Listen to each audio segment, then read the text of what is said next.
Good news para sa lahat ng supporters ni James Reid.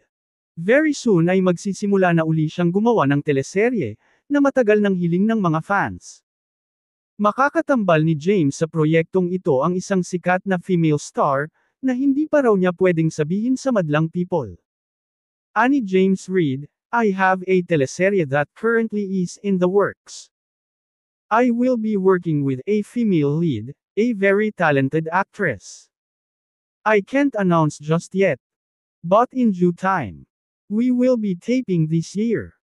I am actually excited for this project and to work with my co-star, ang pahayag ni James sa panayam ni Karen Davila para sa kanyang YouTube channel. Ayon sa actor-singer at record producer, game siyang makatrabaho ang mga pambatong leading ladies ng mga TV network at movie companies, sa pagbabalik niya sa acting.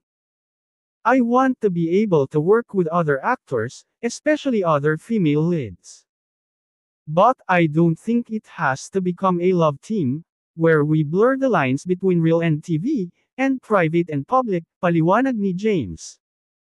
Matatandaang sa interview ni OG Diaz noong September 2024, nabanggit na ni James ang kagustuhan niyang makabalik sa acting.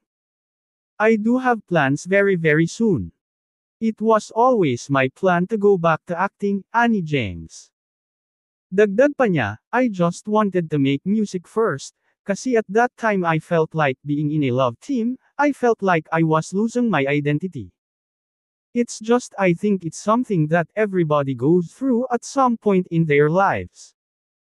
You need a drastic change in your life, and I feel like switching from acting into music was that kind of change, sabi pa ng dating partner ni Nadine Lustre. Pero hindi maitatanggi ni James na buhay pa rin ang fandom nila ni Nadine, na patuloy na umaasa sa kanilang reunion project. Kaya naman, malakas ang kutob ng mga netizens, na magkakasama umano ulit ang dating magkasintahan na sina Nadine Lustre at James Reid, sa sinabing teleserye. Excited nga ang mga fans ni Nadine at James, dahil finally, makikita na umano nila, na magkakasama ulit ang dalawa, matapos ang mahabang panahon.